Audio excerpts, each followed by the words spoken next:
Riavako malala ao amin'ny tompo, ho ampitomboana ao aminareo hatrany ane ny fahasoavana sy ny fiadanan'i Jesosy Kristy tompontsika. Amen. Ny solofon'i Jesy manova ny tantara.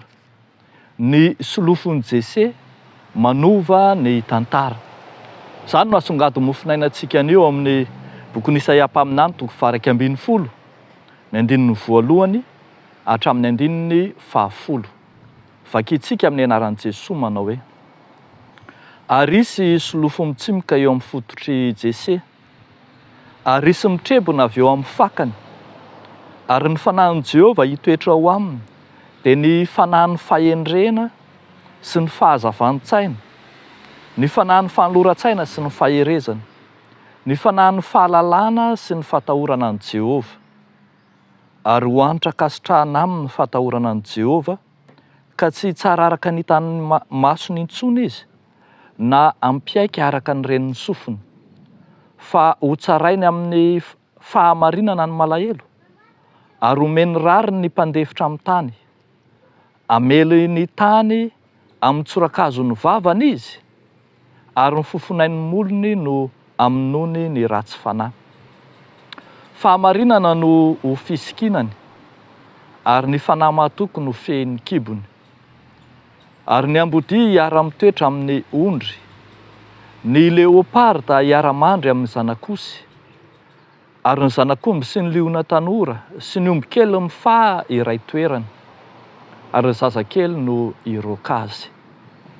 Ary ny omby vavy sy ny bera hiara-komana, ny zanany hiara-mandry, ary ny liona hihina mololo tahaka ny omby, ny zaza minono hilalao amin'ny lavaky ny vipera, ary ny zaza mitsahanono aninitra ny tanany ao amin'ny lavaky ny menarana.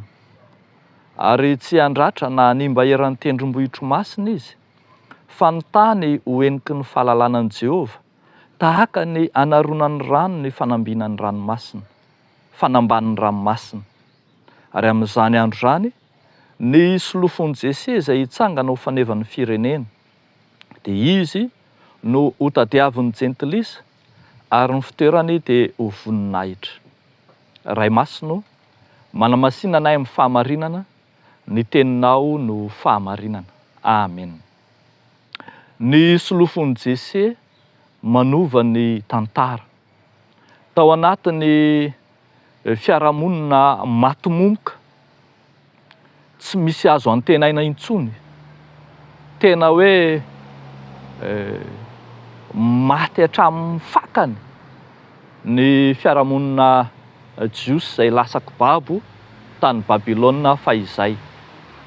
Tsy misy ho avy azo antenaina intsony ilay taranaka lasako babo. Ny tanàna voadotry ny afo, lasako babo ny olona, ny manda, ny tempoly rava, tsy misy na inona intsony azo antenaina aniriny. Eo anatrehan'izany fiarahamonina matimomoka, fiarahamonina tsy misy ho avy antenaina izany, no mitsiry ilay solofon'i Jesy. Solofon'i Jesy izay mamelona fanantenana vaovao indray. Solofon'i Jesy izay azo antoka anova ny tantara. Eto dia ambara fa io solofon'i Jesy io dia tsy afa-tsy akory fa faka vaovao, mitsiry avy amin'izay efa nisy teo aloha ihany, saingy mamelona fanantenana kosa ny hoaviny, ny fahavelomany, ny fisandrahany ary ny asany. Ambara eto fa faka manana na feno ny fanahin'i Jehovah izy, ary ny fanahin'i Jehovah no indro mamelombelona azy ka mamelona ny fanantenana, tsy ho azy ihany fa ho an'ny jiosy ray manontolo mihitsy, eny ho an'ilay firenena voafidin'Andriamanitra. Ary raha vakitsika ary hatramin'ny 10:10 dia fanantenana hatramin'ny jentilisa sy ny hafa firenena manontolo mihitsy. solofony Jesse zay hitantsika eto fa feno fahamarinana, mampanjaka ny fahamarinan'Andriamanitra lay solofony Jesse zay voalaza eto. Ambara fa tsy mba tahaka ny fitsaran'ny tany, ambara fa tsy tahaka zay fitsarana mijery tavan'olona, fitsarana izay mampanjaka ny rariny, ny hitsiny ary ny fahamarinana tokoa. Ary ambara eto fa zay manana ny fanahin'i Jehovah ihany no afaka hampanjaka marina ny fahamarinana, ny fitsarana marina. Fa ambara eto ny votoatiny lehibe ny amin'ny fiavian'io solofony Jesse io fa tena manova ny tantara, manova ny fiarahamonina izay maty-momoka, fiarahamonina tsy misy fanantenana, fiarahamonina izay hitantsika eto feno ady, fifandirana, feno izay karazana fifandrafiana maro samihafa.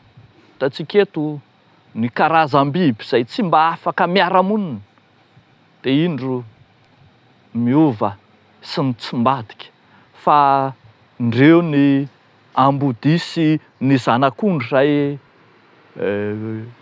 mpifamiravira teo aloha tonga miara-mitoetra. Ny leoparda sy ny zanak'osy, ny zanak'omby sy ny liona, ny ombivavy sy ny bera, ny liona sy ny omby. Eny, ny zazakely sy ny vipera sy ny menarana ary dia hanana fiarahamonina vaovao.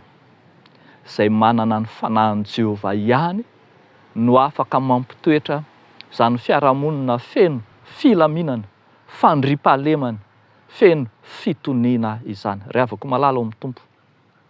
Faminaniana mesianika, manambara mialony amin'ny iavian'ilay Mesia, taranaka Davida, ity ambara fa solofony Jesse ity.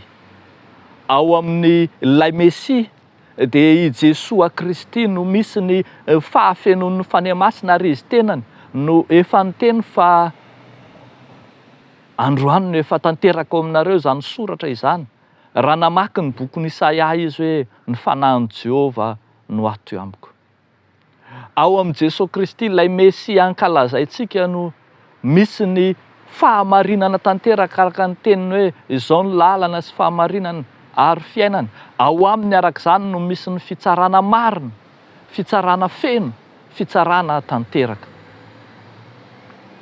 Ao amin'io Mesia izay voasoritra na voatokan'i Jehovah io no misy ny fiarahamonina tsara rindra, misy ny fandriampahalemana, misy ny fitoniana ho anao ao anaty ady, korotana, ao anaty fifamaliana, fandranitana, ao anaty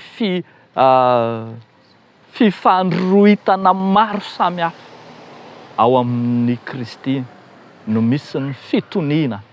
Izy lay manapatapaka ny hidy varahana sy efa manapaka ny tsipika fiadiana ary ny bao fitondranentana sy ny ady sy fifandrafiana rehetra.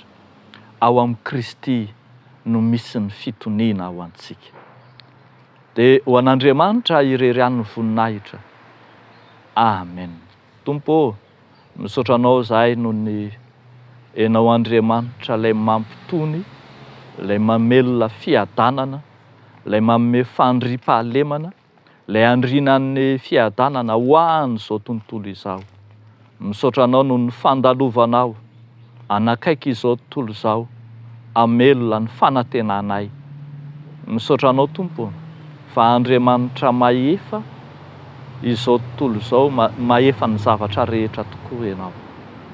Dia indro izay mitondra eo am-pelantananao ny mombanay rehetra, entinay eo am-pelantananao, ny fiarahamonina feno ratra, feno fahakiviana, feno fahazoam-panantenana.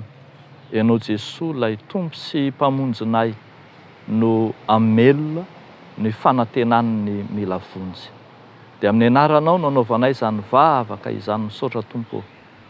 Amen.